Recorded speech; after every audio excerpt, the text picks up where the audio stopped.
जय श्री राधे भक्तों। आज हम आपके लिए यहाँ पर लेकर आए हैं काम गीता हिंदी में।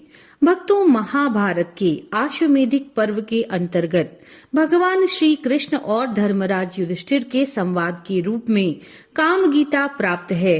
इसमें भगवान श्री कृष्ण ने काम प्रोक्त एक प्राचीन गाथा का वर्णन किया है, जिसमें बाह्य पदार्थों के त्याग के स्थान पर उनमें ममत्व के त्याग को ही वास्तविक त्याग बताया है, जो महान भय से छुटकारा दिलाने वाला है।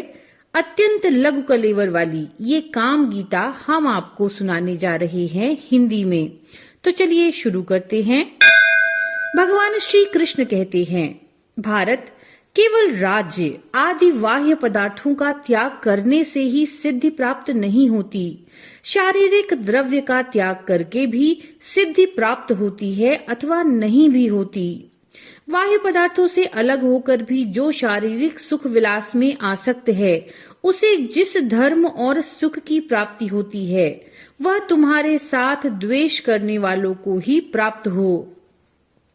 मम यानी मेरा, ये दो अक्षर ही मृत्यु रूप हैं, और ना मम मतलब मेरा नहीं, ये तीन अक्षरों का पद सनातन ब्रह्म की प्राप्ति का कारण है। ममता मृत्यु है और उसका त्याग सनातन अमृतत्व है। राजन, इस प्रकार मृत्यु और अमृत दोनों अपने भीतर ही स्थित है।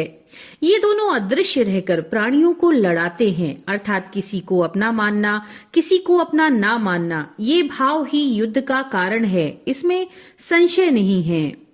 भरत नंदन, यदि इस जगत की सत्ता का विनाश ना होना ही निश्चित हो, तब तो प्राणियों के शरीर का भेदन करके भी मनुष्य अहिंसा का ही फल प्राप्त करेगा।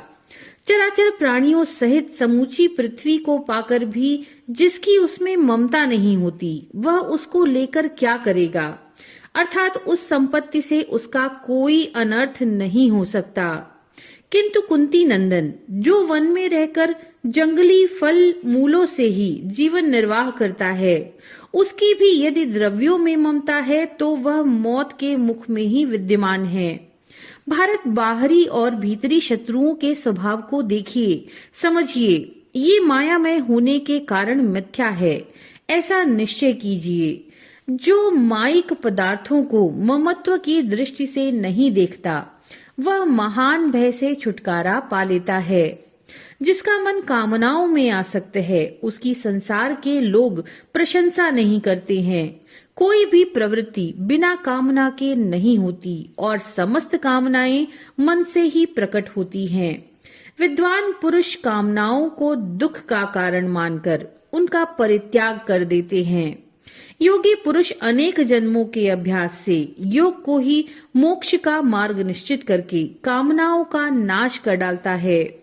जो इस बात को जानता है, वह दान, वेदाध्ययन, तप, वेदोक्त कर्म, व्रत, यज्ञ, नियम और ध्यान योग आदि का कामना पूर्वक अनुष्ठान नहीं करता, तथा जिस कर्म से वह कुछ कामना रखता है, वह धर्म नहीं है।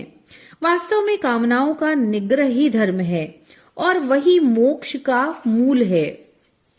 युधिष्ठिर, इस विषय में प्राचीन बातों के जानकार विद्वान एक पुरातन गाथा का वर्णन किया करते हैं, जो काम गीता कहलाती है। उसे मैं आपको सुनाता हूँ, सुनिए। काम का कहना है कि कोई भी प्राणी वास्तविक उपाय, चाहे निर्ममता या योगाभ्यास, का आश्रय लिए बिना मेरा नाश नहीं कर सकता। जो मनुष्य अपने में अस्त्र बल की अधिकता का अनुभव करके मुझे नष्ट करने का प्रयत्न करता है, उसके उस अस्त्र बल में मैं अभिमान रूप से पुनः प्रकट हो जाता हूँ। जो नाना प्रकार की दक्षिणा वाले यज्ञों के द्वारा मुझे मारने का यत्न करता है, उसके चित्त में मैं उसी प्रकार उत्पन्न होता हूँ जैसे उत्तम जंगम योनियों में धर्मात्मा। जो वेद और वेदांत के स्वाध्ययन रूप साधनों के द्वारा मुझे मिटा देने का सदा प्रयास करता है, उसके मन में मैं स्थावर प्राणियों में जीवात्मा की भांति प्रकट होता हूँ। जो सत्य पराक्रमी पुरुष धैर्य के बल से मुझे नष्ट करने की चेष्टा करता है, उसके मानसिक भावों के साथ मैं इतना घुल मिल जाता हूँ कि वो मुझे पहचान ही नहीं पाता। जो कठोर व्रत का पालन करने वाले मनुष्य तपस्या के द्वारा मेरे अस्तित्व को मिटाने का प्रयास करता है, उसकी तपस्या में मैं ही प्रकट हो जाता हूँ।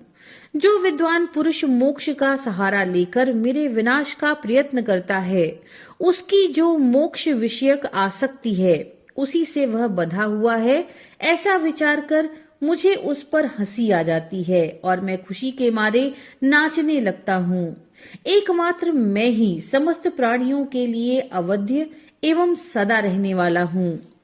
अतः महाराज, आप भी नाना प्रकार की दक्षिणा वाले यज्ञों द्वारा अपनी उस कामना को धर्म में लगा दीजिए, वहां आपकी वह कामना सफल होगी। विधि पूर्वक दक्षिणा देकर आप अश्वमेध का तथा पर्याप्त दक्षिणा वाले अन्यान्य समृद्धिशाली यज्ञों का अनुष्ठान कीजिए। अपने मारे गए भाई बंधुओं को बारंबार याद करके अपने मन में व्यथा नहीं होनी चाहिए। इस समरांगण में जिनका वध हुआ है, उन्हें आप फिर से नहीं देख सकते। इसलिए आप पर्याप्त दक्षिणा वाले समृद्धशाली महायज्ञों का अनुष्ठान करके इस लोक में उत्तम कीर्ति और परलोक में श्रेष्ठ गति को प्राप्त करेंगे।